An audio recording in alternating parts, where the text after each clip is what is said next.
Hi, welcome you to learn English. இந்த வீடியோக்கு previous video பார்த்தீங்கன்னா கேஷுவலாக நம்ம பேசுகிறத எப்படி இங்கிலீஷில் சொல்லலாம் அப்படிங்கிறத பற்றி பார்த்தோம். இந்த வீடியோலையும் அதே மாதிரி தான். உங்களுக்கு தெரியணுமா நேற்று அவர் என்கிட்ட என்ன பேசினார்னு இந்த மாதிரி எப்படி இங்கிலீஷில் சொல்கிறது. பார்க்குறதுக்கு தான் ரொம்ப பெரிய சென்டென்ஸ் மாதிரி தெரியும், ஆனால் ரொம்ப சிம்பிள். ரெண்டாக பிரிச்சுக்கோங்களேன். உங்களுக்கு தெரியணுமா அப்படிங்கிறத இங்கிலீஷில் முதல்ல ட்ரான்ஸ்லேட் பண்ணுங்கள்.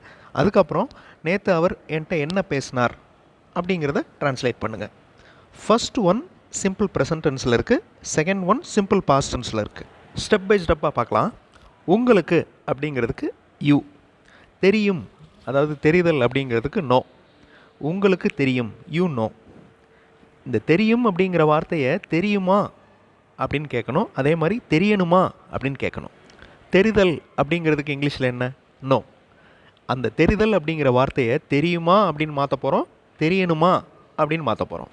மற்ற வார்த்தைகளுக்கெல்லாம் உங்களுக்கு ஈஸியாக இங்கிலீஷ் டேர்ம்ஸ் தெரியும். நேற்று அப்படிங்கிறதுக்கு எஸ்டர்டே, அவர், ஹீ, என்னிடம், டு மீ, பேசினார். அந்த பேசினார் அப்படிங்கிறது நடந்து முடிஞ்சிருச்சு, அதனால ஸ்போக். பேசுகிறார் அப்படின்னா பேசு அப்படின்னா ஸ்பீக். இதுக்கு முன்னாடி பப்ளிஷ் பண்ண வீடியோஸில் இந்த மாதிரி வாக்கியங்கள் தான் நம்ம ப்ராக்டிஸ் பண்ணோம். I welcome you to the channel சென்டாக்ஸ். உங்களுடைய ஸ்போக்கன் இங்கிலீஷ் ஸ்கில்லை டெவலப் பண்ணுறதுக்கு வீடியோஸ் அப்லோட் பண்ணிட்டு வரேன். ப்ராக்டிஸ் பண்ணிட்டே இருங்க, கண்டிப்பாக டெவலப்மெண்ட் இருக்கும். நான் முதல்ல சொன்ன மாதிரி பார்க்குறதுக்கு தான் ரொம்ப டிஃபிகல்ட்டாக இருக்கிற மாதிரி தெரியும், ஆனால் ரொம்ப ரொம்ப ஈஸி. உங்களுக்கு தெரியும் அப்படிங்கிறதுக்கு யூ நோ. அதை தெரியுமா அப்படின்னு மாற்றுறதுக்கு டூ யூ நோ. அவ்வளோதான். டூ யூ நோ அப்படின்னா உங்களுக்கு தெரியுமா, உனக்கு தெரியுமா அப்படின்னு அர்த்தம். உங்களுக்கு தெரியணுமா அப்படின்னா அதை பாருங்களேன் டிஃப்ரென்ஸ். உங்களுக்கு தெரியணுமா, do you want to know. இந்த do you know, do you want to know ரெண்டுக்கும் இருக்கிற டிஃப்ரென்ஸ் பாருங்கள். உங்களுக்கு தெரியுமா, டூ யூ நோ. உங்களுக்கு தெரியணுமா, நீங்கள் தெரிஞ்சுக்கிற விரும்புகிறீங்களா, do you want to know. So மற்ற வார்த்தைகளை டைரெக்டாக நம்ம இங்கிலீஷ் டேர்ம்ஸில் சொல்லலாம். Do you know yesterday he spoke to me. உங்களுக்கு தெரியுமா நேற்று அவர் என்கிட்ட பேசினார்.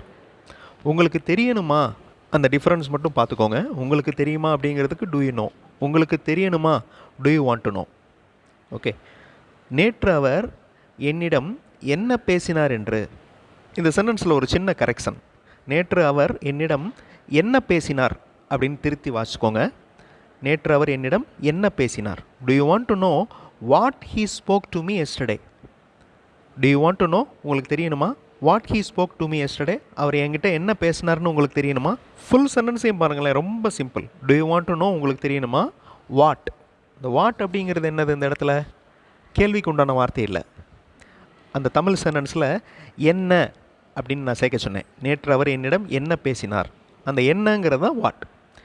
Do you want to know what he spoke to me yesterday?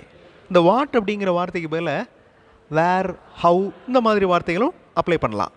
இப்போ இந்த சென்டென்சஸை ட்ரை பண்ணி பாருங்களேன்.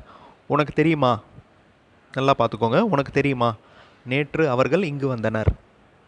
இது ஒரு வாக்கியம். அடுத்த தமிழ் வாக்கியத்தை பாருங்கள். உனக்கு தெரியணுமா நேற்று அவர்கள் எப்போது இங்கு வந்தனர் என்று. ஸோ ரெண்டுக்கு இருக்கிற டிஃப்ரென்ஸ் பாருங்கள். ரெண்டுமே டூ அப்படிங்கிற வார்த்தையில் ஆரம்பிக்கணும். Present tense. மற்ற ஸ்ட்ரக்சர்லாம் பார்த்துக்கோங்க, ரொம்ப ஈஸி. அப்படியே வீடியோ பாஸ் பண்ணிவிட்டு இந்த தமிழ் வாக்கியத்தை இங்கிலீஷில் ட்ரான்ஸ்லேட் பண்ணுங்கள். உங்களால் கண்டிப்பாக முடியும். தப்பு வந்தாலும் பரவாயில்ல, ட்ரை பண்ணுங்கள், கண்டிப்பாக உங்களால் முடியும். வீடியோ பாஸ் பண்ணிக்கோங்க. ஆன்சர் ஃபியூ செகண்ட்ஸில் டிஸ்பிளே ஆகும். ட்ரை பண்ணால் தான் எந்த இடத்துல தப்பு வருது அப்படிங்கிறது தெரியும். ஸோ எந்த இடத்துல நம்மளுக்கு டவுட் வருது அப்படிங்கிறதும் தெரியும். உனக்கு தெரியுமா, டூ யூ நோ. உனக்கு தெரியணுமா, do you want to know. இது உங்களுக்கு தெரியும்.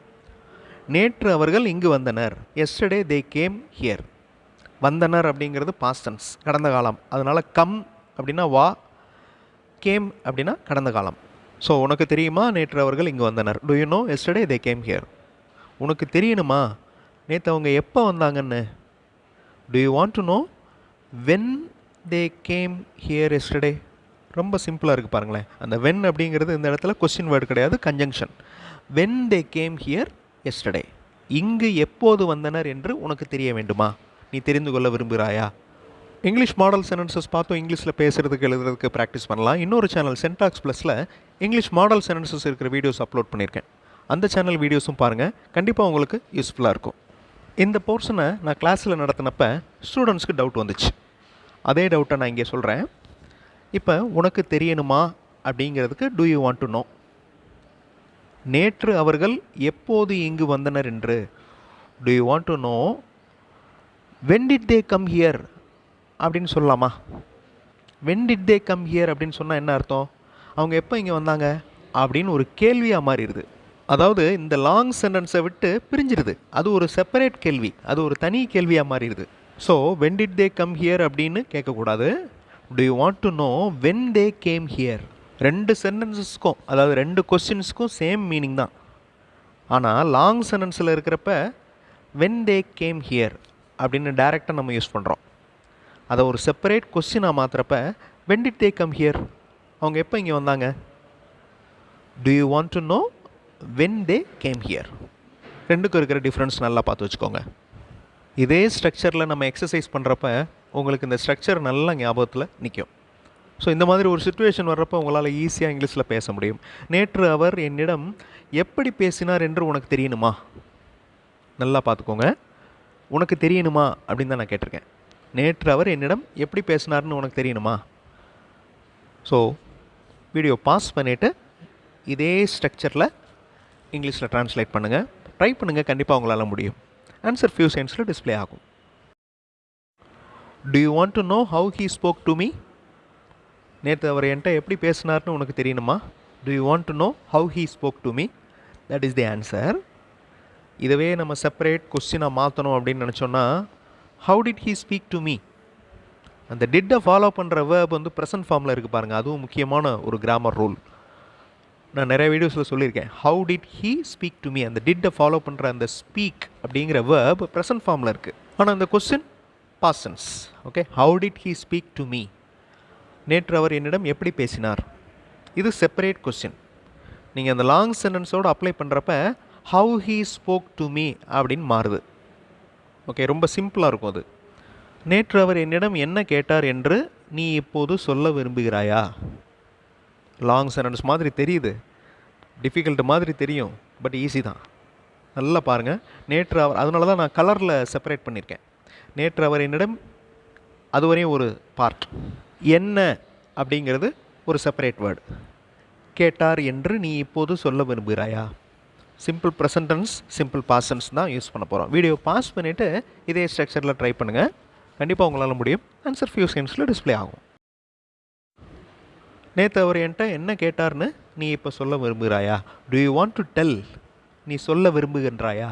To you want to tell. Okay, do you want to tell now. What he asked me yesterday. What he asked, என்ன கேட்டார், என்னிடம், மீ எஸ்டர்டே. நல்லா க்ளோஸாக வாட்ச் பண்ணி பாருங்களேன். இந்த சென்டென்ஸ் ரொம்ப easy. To you want to tell now, what he asked me yesterday. இந்த கொஸ்டினை மட்டும் செப்பரேட்டாக மாற்றி பாருங்களேன். அந்த க்ரீன் கலரில் கொடுத்துருக்கேன் பாருங்கள். What did he ask me yesterday. இது செப்பரேட் கொஸ்டின். அவர் நேற்று என்கிட்ட என்ன கேட்டார், what did he ask me yesterday.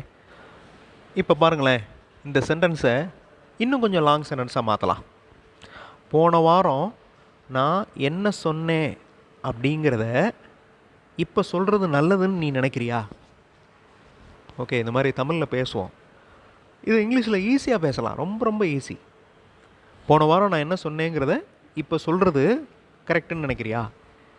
அதே மாதிரி கீழே இருக்கிற சென்டென்ஸ் பாருங்கள். நேற்று அவங்க என்னை எப்படிலாம் பாராட்டினாங்க அப்படிங்கிறத அவர்கிட்ட சொல்கிறது முக்கியம்னு உனக்கு தெரியுமா.